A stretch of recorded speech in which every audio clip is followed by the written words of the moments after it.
friends, I'm here with a wig tutorial for you today. Let's unbox a wig together. Well, I already unboxed it. I just filmed my unboxing and I realized that this could be a good opportunity to show some of my new wig wearing sisters, or maybe you're not new, but you're struggling a little bit with the wig wearing journey, how to deal with a curly or wavy piece out of the box. So first of all, this wig is Tressallure Flawless Waves in the color 17/23R8, meaning it has a root. Now, sometimes wavy and curly pieces, it can happen to straight as well, but I find it happens more often with wavy and curly pieces that have permatease.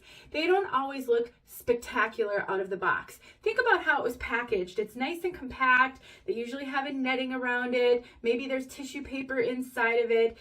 And then it's put snugly in the box so that it doesn't slide around during shipment. That can compress the fibers and compress the permatease. So let me put this on for you and show you what it looks like. This is out of the box. I did finger style this, so you'll eventually get to see the unboxing because I will tack that onto my full review of this style, which I haven't filmed yet, but I will film a review and that will be on YouTube sometime in the next few weeks.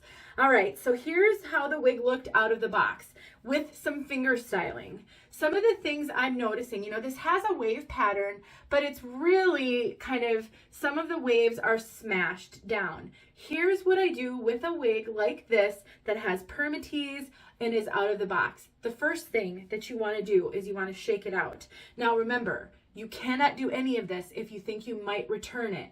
You really do have to assess without being able to do some of this stuff, which can make it really challenging as a new wig wearer because you're not confident in your skills and you don't always know if you're going to be able to make a wig work. So shaking it out is a big part of kind of de-boxing, compressing the fibers. Another thing I like to do, especially with a wig like this that has a basic cap, is I like to comb it upside down. Because what I'm trying to do is I'm trying to reverse what happened when it was compacted into the box. So I'm waking up these fibers, I'm combing them out. Now, one thing to keep in mind, if this were a super curly wig, I wouldn't comb it out right away. I need to assess the curls and whether or not they're curls I want to comb out. Sometimes just finger styling is all you want to do with a curly wig. You could make it frizzy, you could relax the curls, but this is more of a messy wave, so I'm okay with combing them out. All right, so we've shaken it upside down. Look at that, guys. Don't panic. And we've combed it out, and now we're going to put it back on and we're going to start to play with it and just kind of see what we have to work with here. There's a whole lot of permatease up here, and that can really get compacted, so you definitely want to wake that up. Even if you don't want it this poofy, you wake it up and then you smooth it out. So we're waking it up, we're playing with it. Now, because this has waves, I often like to spray my curly and wavy pieces with water, scrunch them, and then hang them upside down because I kind of like to see what the potential is with the wave pattern. If after shaking it out and combing it out, you are happy with what you have, you could be done. But I personally like to spray it down with water. I'll scrunch it up and then I will hang it upside down to dry. For me, the scrunching just kind of helps encourage any of those curls and waves to go back to how they were first created. Since this is a synthetic wig, you can, the style is meant to stay. The curls are baked in, but sometimes combing them out or having them live in a box can change that a little bit. So let me turn the camera. I'm going to spray it over my shower and I'll show you what's next. Hold on. All right, everybody, so here we are, and what I like to do is I like to turn it upside down. I stick my fingers through the wefting, just through the holes, just so that I can hang on to it a little bit easier.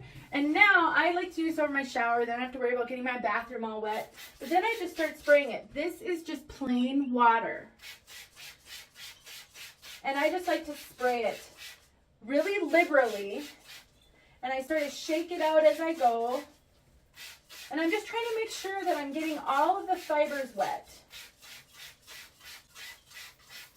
So a benefit of doing it this way, as opposed to soaking it in water, which you could do, you could fill a sink full of cool water and soak it. But a benefit of doing it this way is I'm not really getting the cap soaking wet. This is going to dry really fast, probably within 30 minutes to an hour at the most, because synthetic fibers dry really fast. It's the cap that can take a while to dry. So then I shook it all out really well. You might take a little bit of a towel. Now be careful with the friction. Everything you do to these fibers, rubbing with a towel, scrunching with your hands, can create friction. So you want to be very gentle. But what I like to do is I'm not rubbing, I'm just squeezing a little bit of that excess water out. You could use a washcloth, because I don't want the dripping of the water to weigh down the fibers, because what I'm trying to do is see how much of that wave I can get back. So that's really all I do, and I'm just sort of doing some scrunching now because I want to encourage that curl pattern. Scrunching isn't going to make this curlier than it's meant to be, but it will help encourage those curls to come back. Now I just take a laundry hook and I just hang it by the tag upside down. And then I will just let it hang there and it will dry, and then I'll come back and see what I've got. So hang on. I'll show you guys when it's dry. All right, guys, I'm back, and here is all dry. It's many hours later, but this is all dry. And let's put it on and see what we got.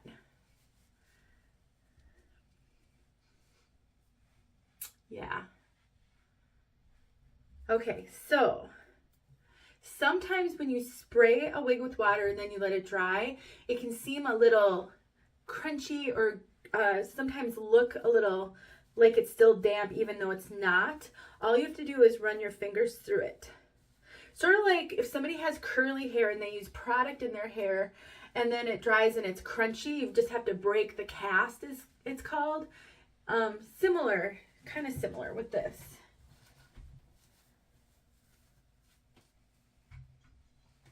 I actually don't even know what the back looks like. Let me look.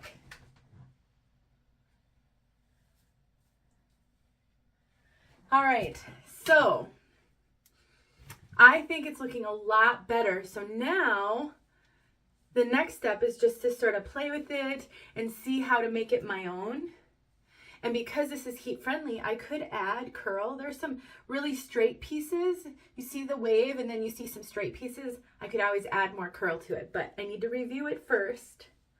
And I just wanted to give you guys the tip for how to work with a curly or wavy wig that doesn't look super out of the box. Most of the time, all I have to do is shake it out, finger style it, spray it with water, scrunch it up, hang it upside down to dry, put it back on, finger style it some more, and that's normally all it takes.